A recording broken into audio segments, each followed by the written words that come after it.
大家好เนาะ今天ก็สิพาหุย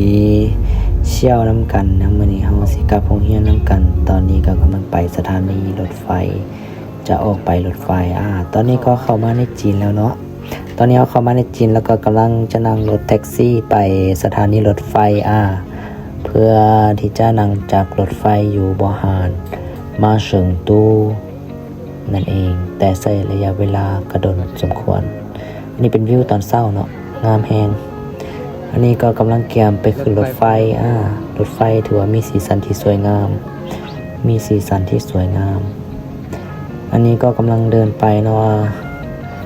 วันนี้มากับเพื่อนกัน2คนเพื่อนอื่นๆเขาจะตามมาทีหลังอันนี้ก็มากันแค่2นั่งรถไฟสีเขียวอย่างเท่อย่างเท่เลยฮะ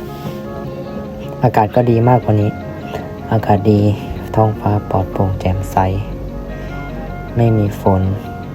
เพื่อนก็เดินอย่างไวว่าซั่นอันนี้ก็ได้ขึ้นมาในรถไฟแล้วรถไฟในจีนถือว่าโอเคเลยนะถือว่าเบาะดีนั่งดีเลยแต่ต้องได้นั่งนานหน่อยอันนี้ได้นั่งได้นอนไปนั่นแหละอันนี้ก็กำลังออกรถไฟเนาะกำลังไป